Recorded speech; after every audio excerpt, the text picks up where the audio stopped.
Club de Prensa Washington. Hoy en el programa, autoridades portuarias dan por muertos a los 6 desaparecidos que dejó la colisión de un barco de carga contra el puente Francis Scott Key.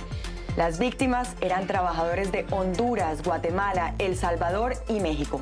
El alcalde de Baltimore confirma que la ciudad continúa en estado de emergencia. Brasil y Colombia elevan el tono contra Nicolás Maduro. Ambas naciones cuestionaron la imposibilidad de la oposición de inscribir a Corina Lloris e instaron a las partes a cumplir lo establecido en el Acuerdo de Barbados. ¿Se está quedando el régimen venezolano sin aliados?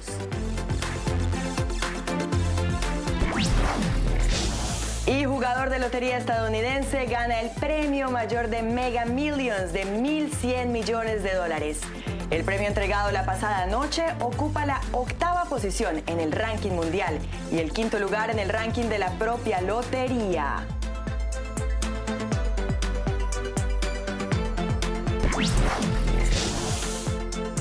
Bienvenidos a una nueva edición de Club de Prensa Washington. Hoy es miércoles 27 de marzo del 2024. Este es Club de Prensa Washington, el espacio donde analizamos los temas más relevantes de la actualidad internacional, como siempre con los mejores periodistas, corresponsales y analistas desde Washington y también desde el resto del mundo.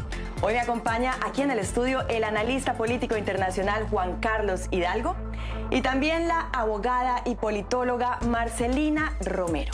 Pero antes de comenzar, también les invitamos a ustedes a que formen parte de esta mesa de trabajo. Siéntense con nosotros, tómense un café, háganos llegar sus opiniones y sus puntos de vista. Los leemos.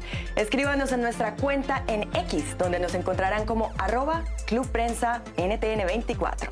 Comenzamos, bienvenidos. Iniciamos esta edición de Club de Prensa Washington. En primer lugar enviando un saludo solidario a aquellos familiares, a todas esas personas que perdieron sus seres queridos ayer en esa colisión en Baltimore, cuando un barco se estrelló contra el puente Francis Scott Key, un puente utilizado a diario por los habitantes de esta zona de Baltimore y que además queda en un importantísimo puerto en la costa este norteamericana. Toda nuestra solidaridad a estas familiares. Eran hombres de Honduras, Guatemala, México y también de El Salvador. A todos ellos, pues nuestro abrazo solidario desde NTN24. Juan Carlos, Marcelina, bienvenidos a esta edición de Club de Prensa Washington. Buenos días. Juan Carlos, tú vives desde hace mucho tiempo en Washington. Me imagino que habrás cruzado varias veces este puente Francis Scott Key. ¿Cuál es la importancia, para poner en contexto a nuestros televidentes, de este puente? Sí, es uno de los 3 puentes principales que cuando uno va de Washington a New York, que es una de las vías más recorridas de la nación, ¿verdad? Es la costa este. Y por lo tanto el colapso de este puente va a poner muchísima presión sobre la vía terrestre para viajar de aquí, desde la capital, hacia Nueva York, hacia Filadelfia, hacia Boston, o sea, grandes ciudades de la costa este. Y esto va a ser un problema por más de un año, por supuesto. Aparte de eso, el colapso del puente bloquea a la hora la salida de los barcos de la bahía de Baltimore, que es una salida importante principalmente para la exportación de carbón. Así que eso va a también tener una consecuencia sobre incluso hasta los precios globales de esa materia prima. Entonces no es poca cosa lo que esto significa para la economía estadounidense e incluso podría tener hasta ramificaciones para el comercio global. Marcelina, tú también has pasado por este puente, me contabas ahorita fuera de cámaras. ¿Cuál es el impacto que puede tener la caída de este puente sobre la economía en Baltimore, por ejemplo? Justamente muchos están viendo este tema que pronunciaba Juan Carlos, ¿no? Esta posibilidad de los aumentos en precios, esta situación en la cual impacta esto, que más allá de lo que uno pudo haber visto a través de las redes sociales, a través de los noticieros, el impacto tan fuerte de su caída, sino más bien en los precios, en la cotidianeidad de todos los vecinos de Baltimore, ¿no? De todos aquellos que vivimos cerca. Así que veremos qué pasa cuando vayamos al supermercado, nada más y nada menos. El presidente Joe Biden ayer desde la Casa Blanca decía que todos los fondos federales que sean necesarios serán invertidos para que este puente pueda ser reconstruido a la mayor brevedad y descartó que sea un atentado terrorista. Habló de un terrible accidente, lo que sucedió ayer en Washington. En Baltimore. Miremos esas declaraciones del presidente Joe Biden desde la Casa Blanca. Las autoridades en la escena estiman que 8 personas siguen desaparecidas. Ese número puede variar. Algunos que ya han sido rescatados, uno de ellos está en situación muy crítica. Informé que invertiremos todos los recursos federales para reconstruir este puente, todos los recursos federales. Lo vamos a reconstruir entre todos. Todo indica que fue un accidente. Hasta el momento no hay ninguna pista o algo que indique que haya sido un ataque. Estas declaraciones del presidente Joe Biden, por supuesto, se dieron en el momento en el que todavía había cierta esperanza, aunque muy poca, de que se pudiese encontrar a estas víctimas, pues a estos hombres, trabajadores de la construcción, con vida. Sin embargo, pues al pasar de las horas ya se ha descartado que sea posible que se encuentren con vida, Juan Carlos, y pues ya lo que dicen las autoridades es que lo que están haciendo es un esfuerzo muy grande para poder encontrar los cuerpos de estos trabajadores hispanos.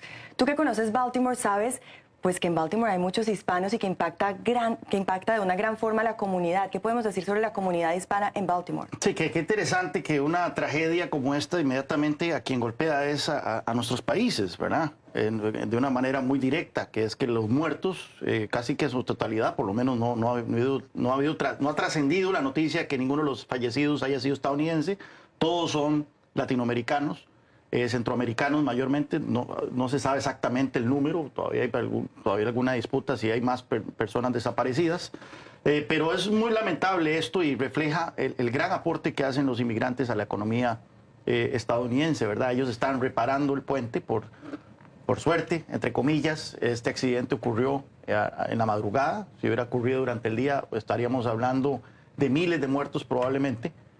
Pero bueno, ellos eran los que estaban a esas horas de la madrugada, en temperaturas bastante bajas, reparando este puente y pagaron con su vida el querer simplemente llevar sustento a sus familias con un trabajo honesto. Y eso es un recordatorio más en tiempos en que la retórica es tan caliente en contra de la migración, del gran aporte que hacen los inmigrantes a este país. Mira, Marcelina, que ahí Juan Carlos toca un punto bien importante y bien sensible, y es ese aporte que están haciendo los hispanos, que en este momento pues hay muchos mantos de dudas sobre los migrantes, la migración que está entrando, pero pues esto es una demostración de que los hispanos también están ahí trabajando y que precisamente eran las personas que estaban sobre ese puente a esa hora haciendo labores de construcción. ¿Qué podemos hablar sobre la comunidad hispana en Baltimore? Fíjate, María, que no es casualidad que justamente también en la pandemia quienes teníamos que mencionar constantemente en los medios eran los hispanos que estaban allí en primera línea para soportar todo lo que significaba, ¿no?, el cuidado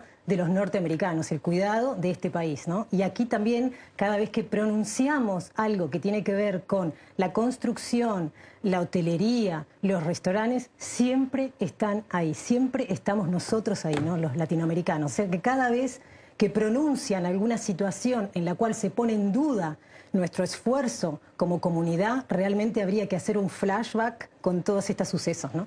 Y reitero, toda nuestra solidaridad para estas familias que pierden hoy pues sus seres queridos. Pero miremos, obviamente lo más importante de toda esta tragedia es la pérdida de vidas humanas, pero también ahora se está hablando sobre el impacto sobre la economía. Miremos este artículo de The Economist, un diario que siempre está mirando toda la actualidad internacional, sobre el impacto que podría tener sobre la economía el hecho de que este puente se haya caído. El impacto de la caída del puente en Baltimore.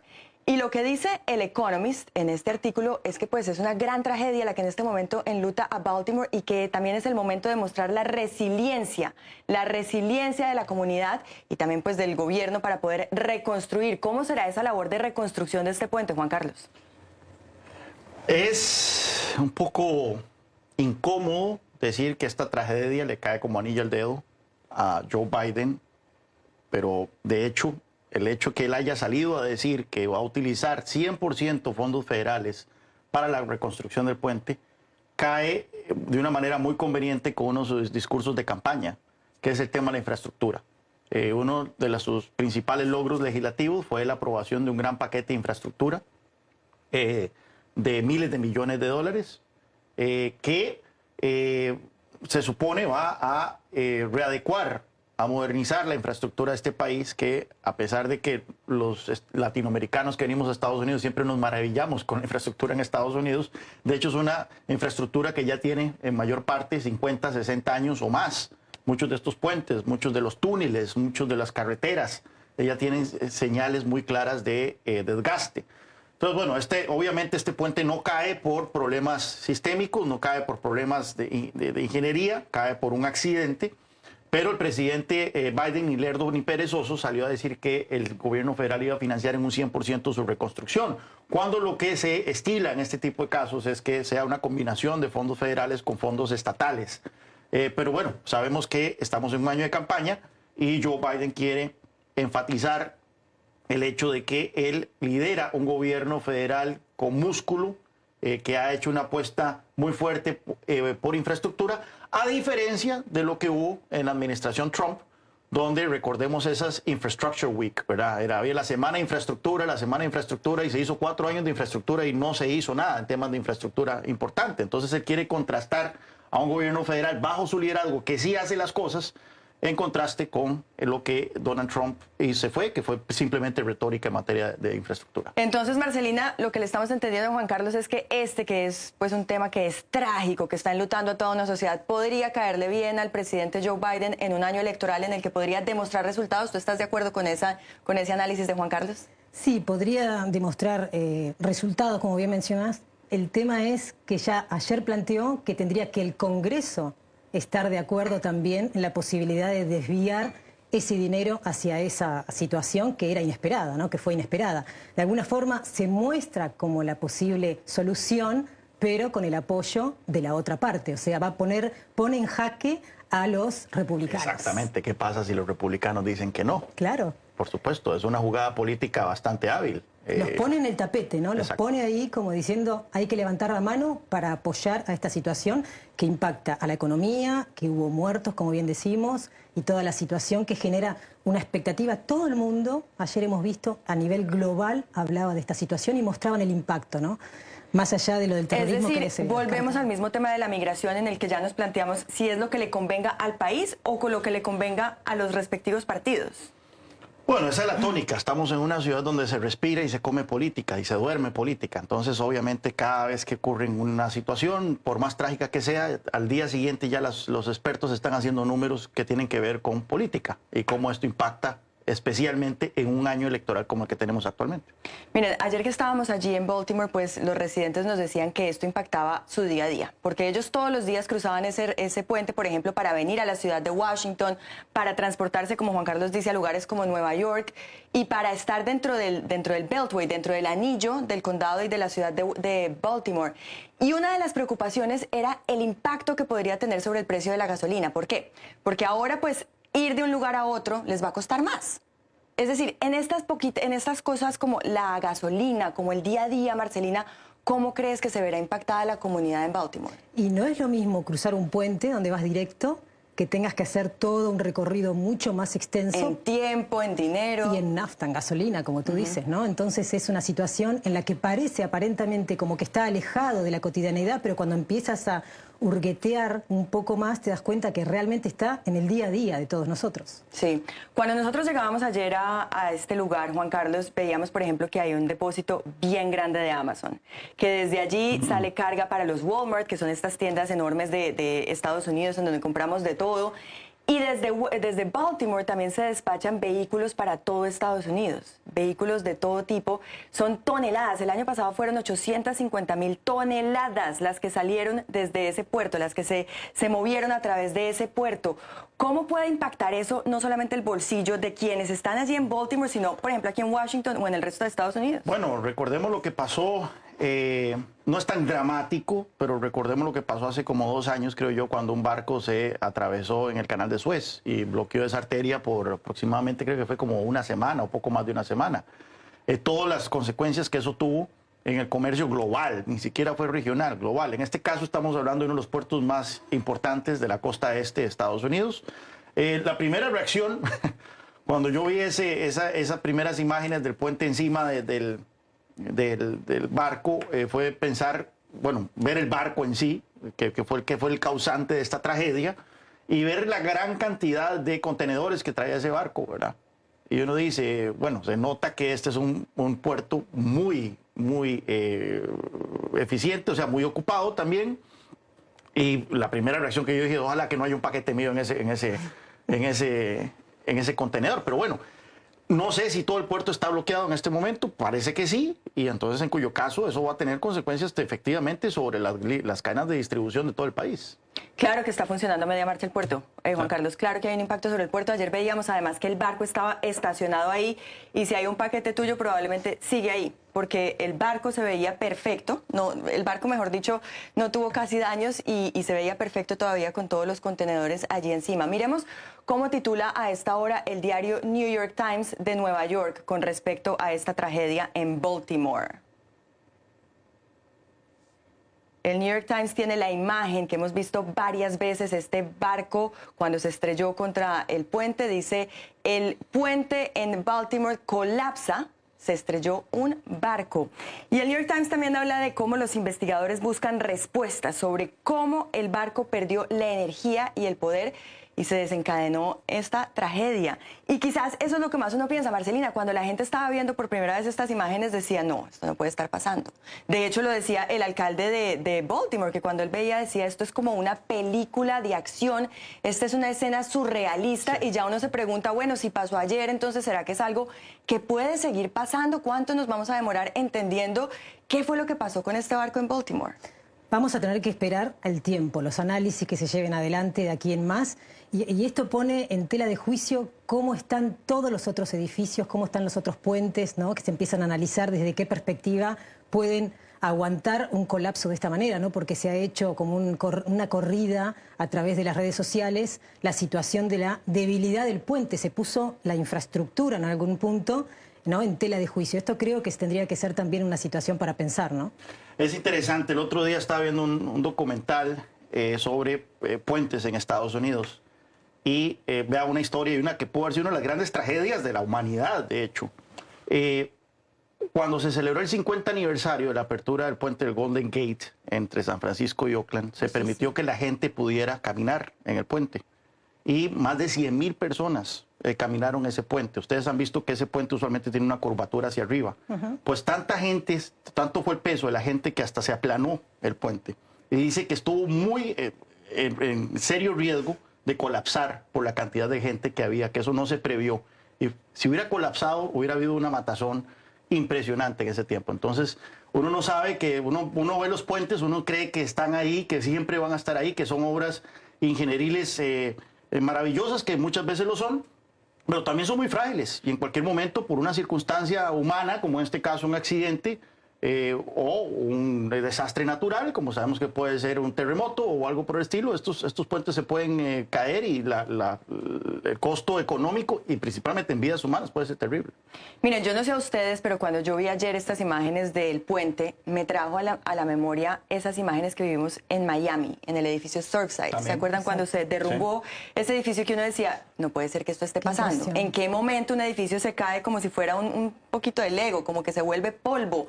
¿Será que el hecho de que haya pasado esto con este puente, Marcelina, puede generar en que se vaya a revisar en general la infraestructura de los puentes en los Estados Unidos, que como dice Juan Carlos, vemos como tan seguros normalmente?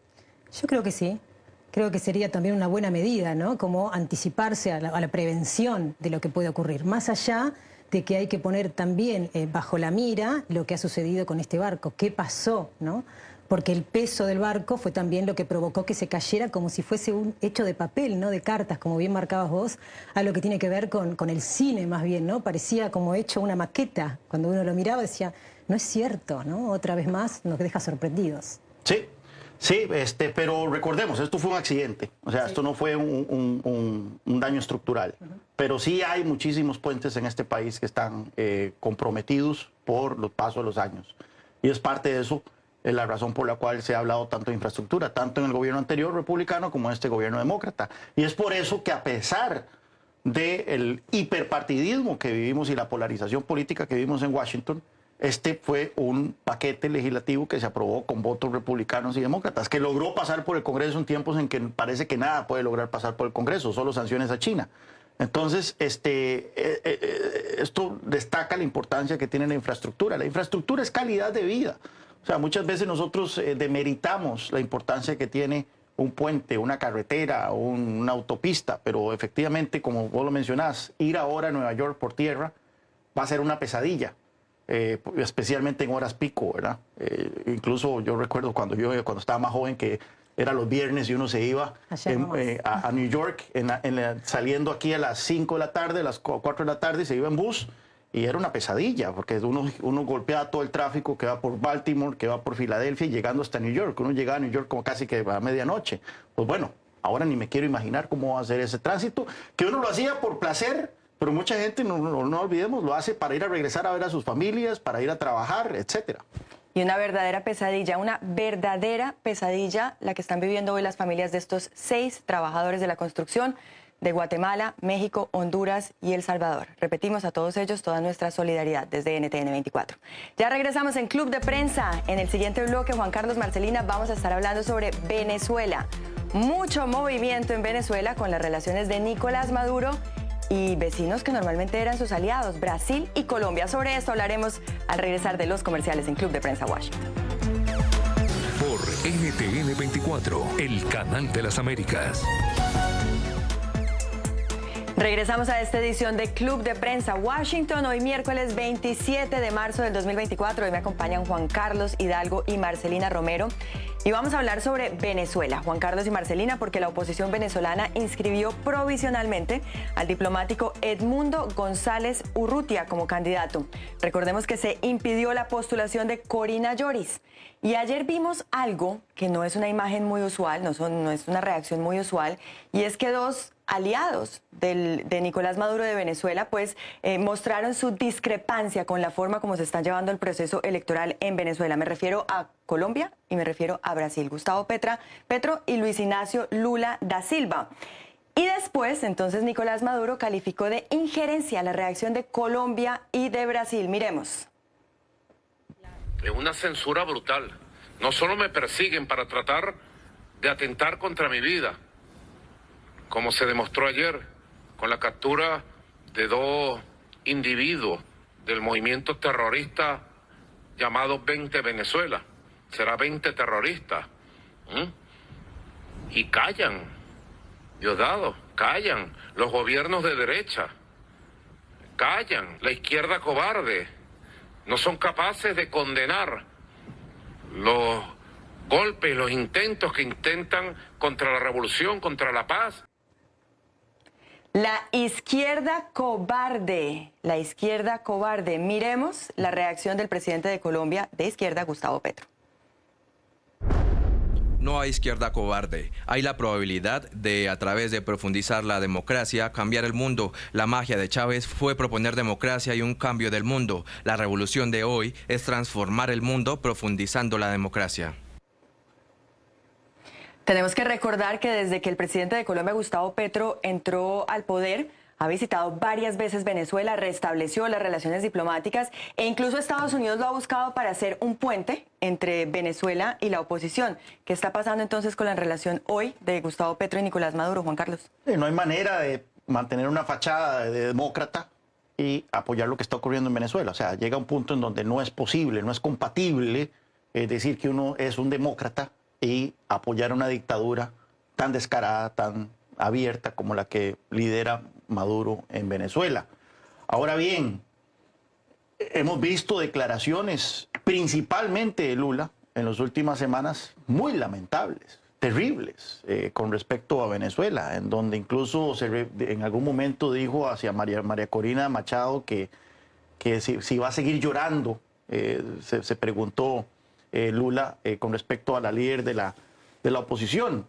Entonces, no es que estos personajes, en especial Lula, que tiene más años de estar en la palestra, no es que hayan manifestado una y otra vez en su pasado su simpatía hacia Venezuela, pero en este momento yo creo que es un momento en donde es demasiado descarado, demasiado evidente todas las patrañas y todas las matráfulas a las que está recurriendo la dictadura venezolana para mantener una pretensión de que va a haber una elección, pero a la vez amañar de previo cualquier resultado, ¿verdad? Yo me pregunto, ¿para qué entonces se molestan en tener una elección? O sea, mejor ¿por qué no se declara una dictadura tal cual y acabamos con esta broma de mal gusto de organizar elecciones y pretender venderle al mundo de que son un gobierno legítimo cuando son una dictadura. Y más que una dictadura, es una mafia criminal que ha capturado al Estado venezolano. Y es que eso es el punto, la diferencia entre una dictadura convencional y lo que ocurre en Venezuela. Una dictadura convencional, como las hemos visto en América Latina, como por ejemplo en el tema de los generales, la dictadura militar en Argentina y la dictadura militar en Chile, etcétera, es gente que sí hace negocios, no vamos a pretender de que estaban ahí por la buena voluntad y el amor al prójimo. Entonces, obviamente estaban lucrando también, como se demostró con Pinochet, eventualmente, y las cuentas que aparecieron años después, pero era una dictadura que ostentaba el poder con fines mayormente políticos. Aquí estamos ante una dictadura que no ostenta el poder con fines políticos, sino que es con fines criminales, con fines mafiosos, con fines que tienen que ver con narcotráfico, que tienen que ver con crimen organizado y demás. Y eso entonces hace más difícil que esta gente salga del poder por las buenas. Porque en otros países las dictaduras se acaban, se acabó en Argentina, se acabó en Chile, se acabó en Uruguay, se acabó en Perú, y muchos de estos generales o la gente que ostentaba se va del país, al exilio, o se benefician de amnistías. Bueno, en este caso no hay un escenario posible en donde esta gente pueda salir del poder por las buenas. Y es por eso que no van a permitir bajo ninguna circunstancia que haya una elección que arriesgue su sustentación del poder. Dice Juan Carlos, Marcelina, que era insostenible pues que el presidente de Colombia, Gustavo Petro, mantuviera o siguiera haciéndose el de la vista gorda frente a todo lo que está sucediendo en Venezuela. Pero me quiero devolver a ese trino porque es que realmente es muy impactante este cambio de postura del presidente Petro. Dice, no hay izquierda cobarde, hay la probabilidad a través de profundizar la democracia cambiar el mundo. La magia de Chávez fue proponer democracia y cambio del mundo. Al hacer esta comparación, Marcelina, entre Nicolás Maduro y Hugo Chávez, ¿qué impacto puede tener esto sobre la relación entre Nicolás Maduro y Gustavo Petro? ¿Que se rompió ese puente? Hablando de puentes. Seguramente va a ser algo mucho más débil, ¿no? Pero de alguna forma coincido con lo que dice Juan Carlos con respecto a esta posibilidad de tener coherencia en la política, ¿no? Porque hemos escuchado a Petro hablar constantemente durante su campaña y en muchos momentos alzarse bien fuerte con la voz hablando de democracias en otros lugares del mundo y sin embargo en Venezuela como que miraba para otro lado. Me parece muy bien que ahora empiecen a marcar esta situación de instalarse en la presidencia y no querer de alguna forma mostrar, ¿no?, que quiere sí o sí que haya otra persona que ocupe ese lugar. Vemos esto de idas y vueltas, como bien marcabas, a nivel exterior, decir que sí, que abrimos las puertas a unas elecciones libres y demás, pero darnos cuenta que no es así porque ni siquiera te dejan inscribirte. ¿Tiene alguna similitud, según mi parecer, a lo que sucedió en Nicaragua, ¿no?, con Ortega? Esta situación de instaurarse ahí, de ingresar como progresista y de repente, ¿no?, generarse y quererse quedar ahí, enquistarse en el poder. Aunque Nicaragua ha sido todavía más brutal, ¿verdad? Parece mentira porque uno siempre habla de Venezuela como el referente de erosión de la democracia en América Latina, pero en Nicaragua Ortega ha sido más brutal. Simplemente mandó a la cárcel, al calabozo, a todos sus posibles contendientes. Mandó a la cárcel a obispos, mandó a la cárcel a académicos, mandó a la cárcel a líderes de la sociedad civil. Después a examigos también. A examigos, excompañeros de armas. Los exilió después y les quitó su nacionalidad. Entonces, ahí la represión ha sido mucho más brutal. Por eso cuando se habla de Nicaragua, se habla de que estamos ante una de las dictaduras más crueles de todo el planeta, ni siquiera de América Latina. Yo insisto, o sea, ¿por qué es esta necesidad de hacer toda esta mampara de elecciones entonces si lo que son dictadores? ¿Por qué no hacen las de Cuba? Simplemente dicen partido único, aquí no hay elecciones, o bueno, aunque Cuba hace elecciones con un solo partido, obviamente, pero pues, sabemos que es una dictadura de partido único, oficialmente, por su constitución, es una dictadura de partido único. Hagan lo mismo entonces y dejémonos este jueguito de que cada 5 años o que cada 6 años hacen una elección que sabemos que es totalmente espuria y que el resultado ya está predeterminado desde mucho antes. Mira, leía, Marcelina, de Manuel Rincón un trino en X que dice: Maduro llama terrorista a la organización política de María Corina Machado. Este tipo de lenguaje es utilizado por los dictadores para legitimar ante una base una represión más radical. Estamos hablando del lenguaje de un dictador, es decir, como dice Juan Carlos, ya deberíamos estar hablando de una dictadura y quitar esa máscara. Sí, absolutamente. Aunque cuesta mucho que todos alrededor opten por lo mismo, ¿no? Porque tanto tiempo cubriendo una situación de decir que venía también, como marcaba Petro, ¿no? Esta posibilidad de comparar con Chávez, porque Chávez lo ha colocado a ese lugar, ¿no? Y sabemos que él siempre lo mencionaba a Chávez como siendo su Dios admirado. Y sin embargo ahora que todos los demás empiezan a hacer una diferenciación muy marcada entre Chávez y Maduro, no queda otra que decir, bueno, este sí se ha convertido, no que lo sea, sino que hay una diferencia cuando uno, como bien marcas tú, ingresa en el poder y ya planteándose como un dictador que irrumpe en una democracia, ¿no? y marca un totalitarismo, como ha sucedido en Argentina o en el Plan Cóndor en muchos de los países latinoamericanos, pero en este caso ellos entran por la puerta grande como grandes demócratas, ¿no? Y después empiezan poco a poco a cerrar, como digo yo, a cerrar las puertas y ventanas de la casa, ¿no? Para que esto sea realmente que no se note lo que sucede adentro, ¿no? Sí, ahí es interesante porque ahí tenemos esa situación en donde, bueno, ya se ha hablado muchísimo, la erosión viene de gobiernos que fueron electos democráticamente y es por eso que cuesta tanto entonces hablar de dictadura.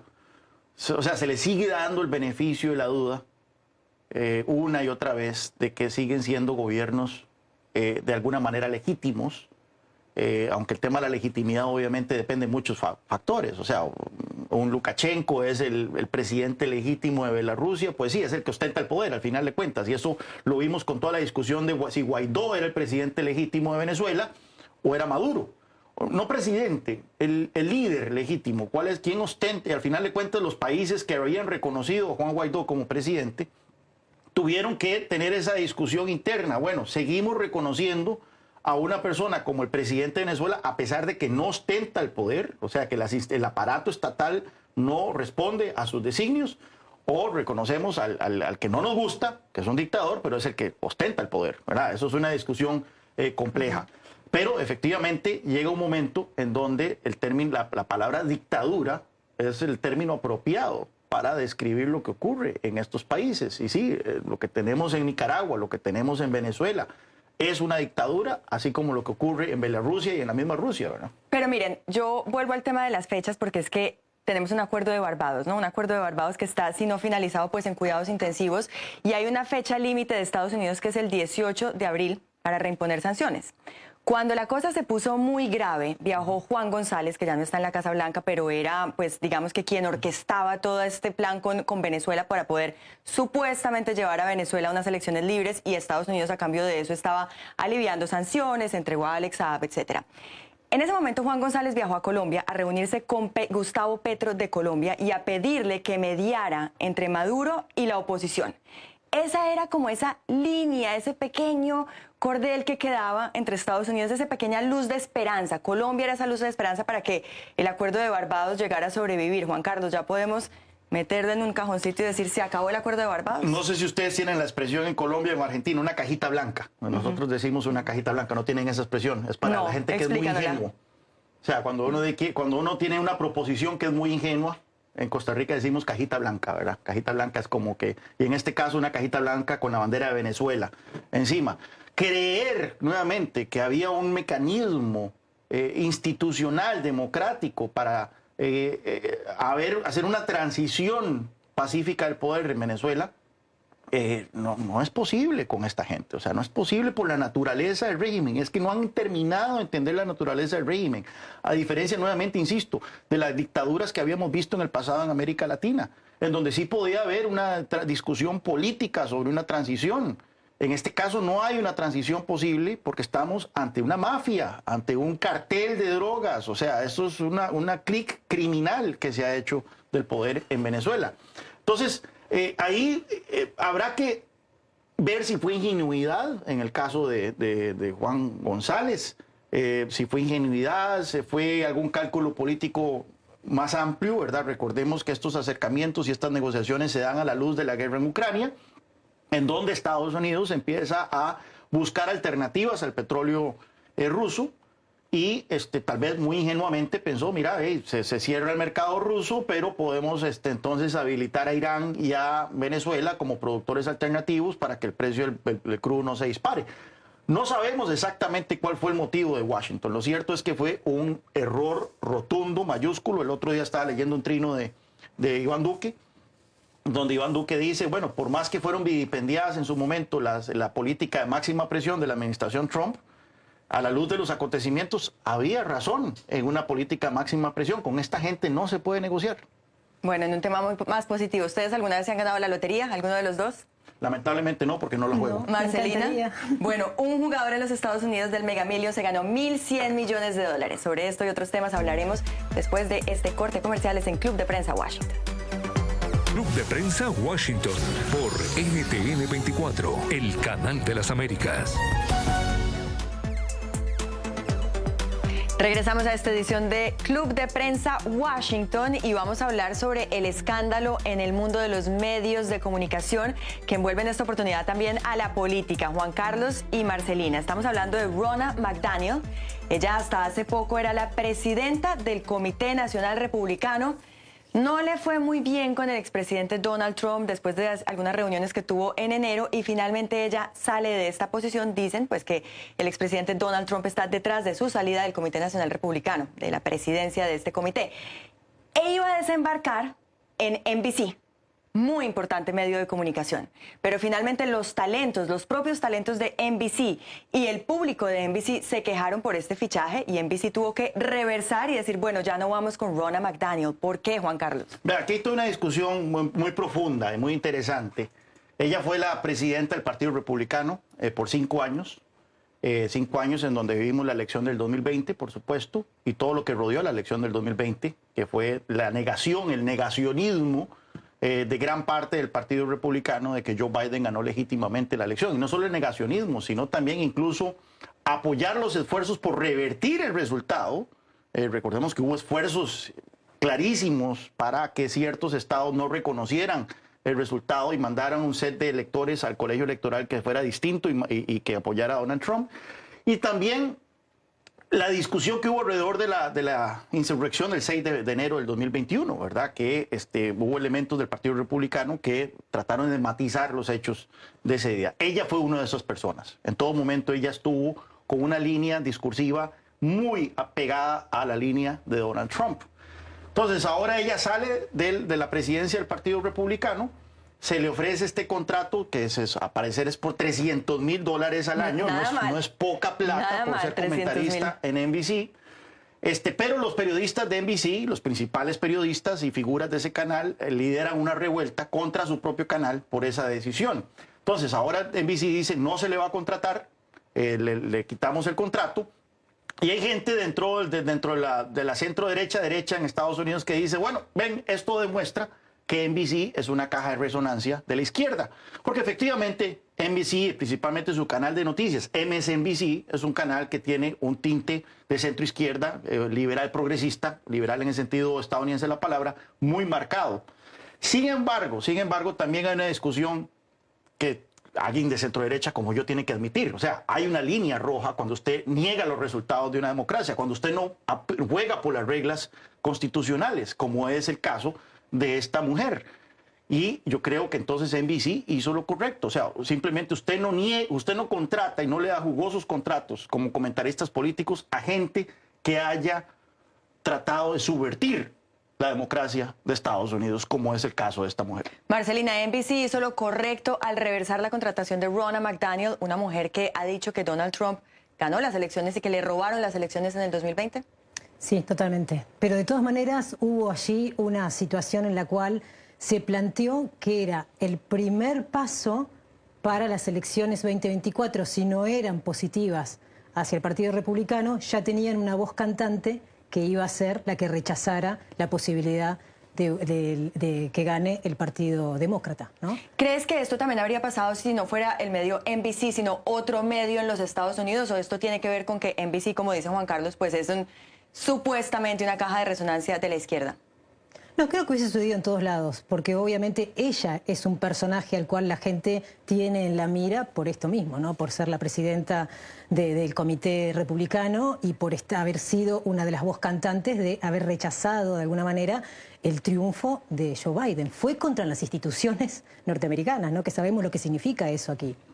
Bueno, decía Juan Carlos además que el salario que habría recibido al año es de $300.000.